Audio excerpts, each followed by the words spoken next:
복음서를 보면요, 저자들이 예수님의 모습을 보고 그분의 행적과 그분의 언행을 자신들의 성품과 환경, 상황에 맞추어 세밀하게 기록하고 있음을 보게 됩니다. 오늘 우리가 함께 읽은 본문은 어제 서목사님께서 나눠주신 그 변화산에서의 일이 이어지고 있습니다. 예수님과 제자들과의 일, 그리고 한 사람이 예수님께 찾아와 아뢰는 일이 기록되어 있습니다. 다 아시는 것처럼 예수님께서 하신 그 언행, 비유들은 궁극적으로 하나님 나라와 연결되는 것을 우리가 너무나 잘 알 수 있습니다. 또한 예수님의 행적, 특히 그분께서 행하신 이적의 모습들은 이 땅에서 살아가는 우리의 이성으로는 도무지 이해되지 않는 기적들이죠. 우리 인간의 이상으로 이해되지 않는 이적들, 죽었던 사람들이 살아나고 다리가 연약해 평생을 앉아있던 사람이 일어나게 되고 소경이 보게 되는 것, 그리고 이 외에도 엄청나게 많은 이적들을 우리는 어떤 눈으로 바라보아야 할까요? 첫째는 예수님의 이적 또한 하나님의 나라의 관점으로 바라볼 수 있는 눈이 필요합니다. 다시 말하면 예수님의 행적, 특히 이적은 예수님의 언행과 비유와 마찬가지로 하나님 나라와 연결되어 있음을 우리가 기억해야 한다는 것입니다. 우리 인간들이 사는 세상에서 이해되진 않지만 전능하신 하나님이 사시는 곳이라면 얼마든지 가능한 일이라는 것입니다. 둘째는 우리는 믿음의 눈으로 이 이적들을 바라볼 수 있어야 합니다. 오늘 본문에서의 예수님의 언행은 하나님 나라에 연결되죠. 그럼과 동시에 믿음에 대해서 강력하게 강조하고 있음을 보게 됩니다. 사실 성도에게는 믿음이 있어야 합니다. 믿음이 있어야 구원받을 수 있기 때문입니다. 그렇게 성도에겐 당연히 믿음이 있어야 합니다. 예수님을 믿는 믿음으로 구원받은 사람을 향해 성도라고 하죠. 근데 믿음이 없는 사람은 엄밀히 따지면 우리는 성도라고 할 수 없습니다. 그런데 성도라고 불리며 교회에 참 열심히 다니고 있지만 실상은 믿음이 없는 듯한 많은 무리들이 있습니다. 우리는 그들을 향해 무늬만 그리스도인, 무늬만 성도라고 말합니다. 오늘 본문은 능력을 행하는데 실패한 제자들의 모습을 보여주면서 성도인 우리에게 왜 큰 믿음이 있어야 하는지를 말씀해주고 계십니다. 예수님께서 변화산에서 하산하셨습니다. 하산하신 예수님 앞에 한 사람이 나와 꿇어 엎드려 말씀합니다. 15절과 16절 말씀입니다. 주여, 내 아들을 불쌍히 여기소서. 그가 간질로 심히 고생하여 자주 불에도 넘어지며 물에도 넘어지는지라. 내가 주의 제자들에게 데리고 왔으나 능히 고치지 못하더이다. 뭐라고 말씀하고 있습니까? 나의 아들이 간질로 심하게 고생하고 있다. 불에도 넘어지고 물에도 넘어지고 여러 곳에서 자주 넘어집니다. 그래서 예수님의 이야기를 듣고 예수님의 제자들에게도 능력이 있음을 듣고 제자들에게 데려왔는데 예수님의 제자들은 고치지 못하더이다. 그러니 예수님, 당신이 내 아들을 불쌍히 여겨주셔서 고쳐주십시오 라고 말하는 것입니다. 이 이야기를 듣고 있는 예수님의 마음은 지금 어떠하실까요? 아마 답답했을 것입니다. 왜냐하면 예수님께서는요, 마태복음 10장에 보면 제자들에게 이미 귀신을 쫓아내고 병을 고치는 권능을 주셨기 때문입니다. 그리고 그 권능으로 예수님께서 행하셨던 이적을 제자들도 똑같이 행했던 경험이 있습니다. 그리고 예수님께서 나누어 주신 그 권능은 일시적인 것이 아니라 여전히 제자들이 가지고 있는 권능입니다. 그런데 한 사람이 아들을 제자들에게 데려와서 고침받기를 간절히 바랬죠. 그런데 고쳐주지 못했다는 소리를 지금 예수님께서 듣고 계신 것입니다. 예수님의 제자들은 예수님께 권능을 받기 전 상태로 회귀한 거죠. 이런 상태를 영적 무능력 상태라고 말합니다. 이미 주신 권능을 사용하지 못하는 상태. 사실 제자들이 권능을 행할 수 있었던 것은 그들에게 있던 능력 때문이 아닙니다. 예수님께서 주신 권능이기 때문에 그들도 예수님께서 보여주신 이적을 행할 수가 있었던 것입니다. 예수님께서 주신 그 권능을 발휘하기 위해서는, 그 능력을 행하기 위해서는 단 하나의 조건이 필요합니다. 그것은 그 권능을 주신 예수님을 믿고 의지할 때 발휘된다는 것입니다. 그런데 제자들은 그 능력을 행하지 못했습니다. 그랬다는 것은 지금 제자들의 믿음의 상태가 좋지 않았던가, 아니면 예수님의 능력을 마치 제 능력이냐 여기며 교만함 가운데 있었을 가능성이 있습니다. 이 이야기를 들은 예수님께서는 제자들을 향해 말씀하십니다. 17절 말씀입니다. 믿음이 없고 패역한 세대여, 내가 얼마나 너희와 함께 있으며 얼마나 너희에게 참으리요. 그를 이리로 데려오라 하시니라. 예수님께서 지금 탐식하며 제자들을 향해서 모인 무리들에게 말씀하고 계십니다.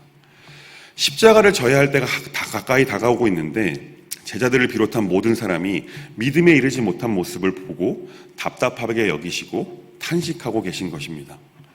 사실 예수님께서 이렇게 탄식하신 이유는 제자들이 능력을 행하지 못해서가 아니죠. 제자들의 믿음이 온전하지 않음에 탄식하고 슬퍼하고 계신 것입니다. 그렇습니다. 우리 예수님께서는요, 우리의 믿음이 온전하지 않을 때 크게 상심해하시고 가슴 아파하십니다. 그러나 우리의 모습에 믿음의 모습이 있다면 우리 예수님께서는 기뻐하실 것입니다. 그렇다면 지금 여러분의 믿음은 어떠하십니까?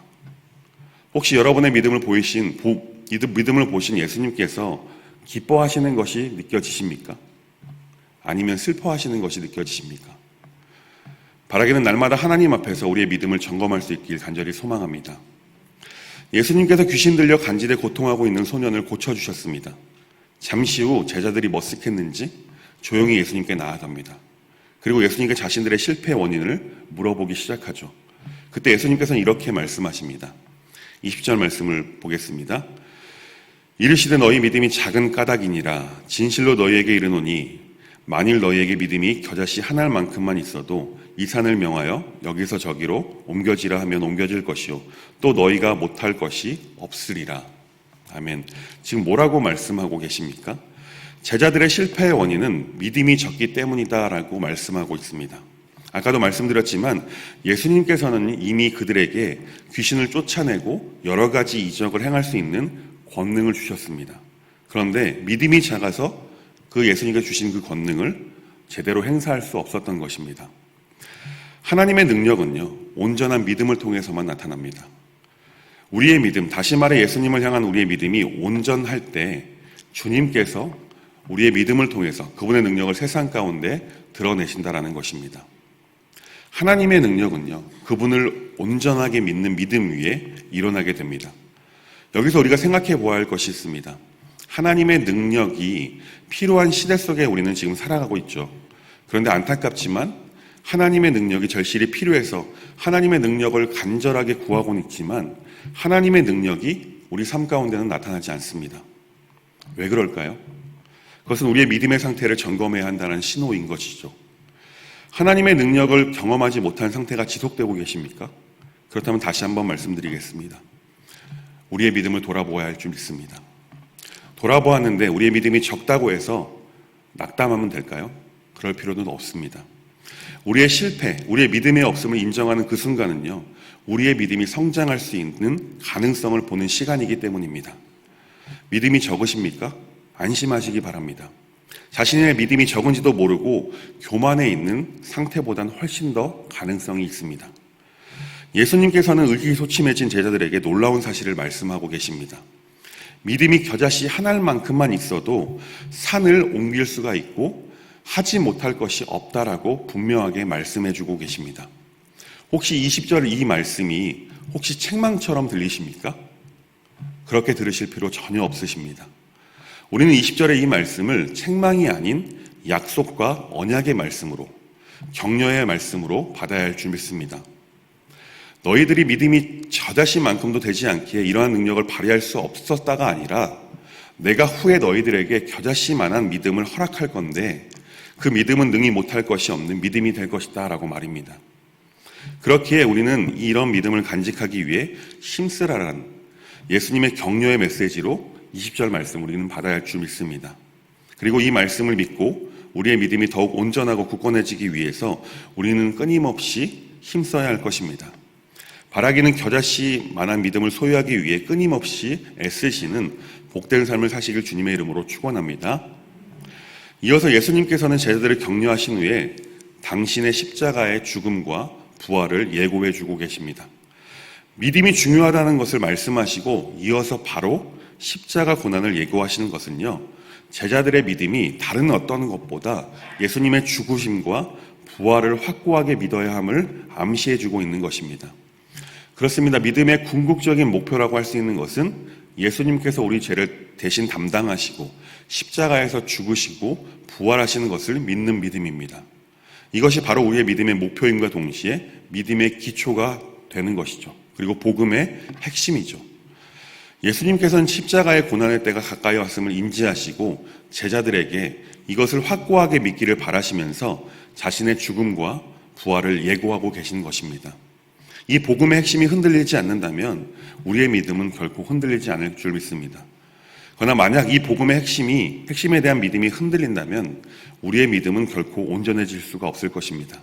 왜냐하면 이것을 믿어야 우리는 구원받을 수 있기 때문입니다. 예수님의 십자가의 죽음과 부활을 믿지 못한다면 우리에겐 결코 구원은 없을 것입니다. 그렇게 성도에게 더욱 예수님의 십자가의 죽음과 부활에 관한 믿음이 더욱더 절실히 필요한 것입니다. 이어서 24절부터는 순환예고에 이어서 성전세에 관한 교훈이 기록되어 있습니다. 이 성전세 교훈, 이 이적은 믿음의 대상이신 예수님이 어떤 분이신지를 명확하게 나타내고 있습니다. 예수님께서는 베드로와의 이야기를 나누시면서 당신이 성전의 주인이신 하나님의 아들이심을 말씀해 주십니다. 그렇습니다. 우리가 믿는 예수님께서는 하나님의 아들이 되십니다. 이런 예수님을 더욱 확고하게 믿을 때 우리의 삶에는 믿음의 능력이 나타나게 될 줄 믿습니다. 하나님의 능력은 다시 말씀드리지만 우리의 믿음 위에, 온전한 우리의 믿음 위에 우리의 삶 가운데 나타나게 될 것입니다. 오늘 말씀 제목을 믿음이 없이는 이라고 정해보았습니다. 그만큼 믿음이 중요합니다. 믿음이 없이는 구원도 없습니다. 믿음이 없이는 능력도 없습니다. 사랑하는 성도 여러분, 바라기는 여러분의 삶이 여러분의 믿음으로 하나님을 기쁘시게 하고 시원케 하는 복된 삶을 살아가는 저와 우리 모두가 될 수 있길 주님의 이름으로 축원합니다. 기도하겠습니다. 하나님, 우리에게 믿음 주셔서 이렇게 하나님 앞에 나와 믿음 생활하게 하심에 감사를 드립니다. 바라기는 우리의 삶 가운데 우리의 믿음을 더욱 견고하게 하여 주시고 우리의 믿음 위에 하나님의 능력이 나타나는 복된 삶을 살아갈 수 있도록 인도하여 주옵소서. 예수님의 이름으로 간절히 기도합니다.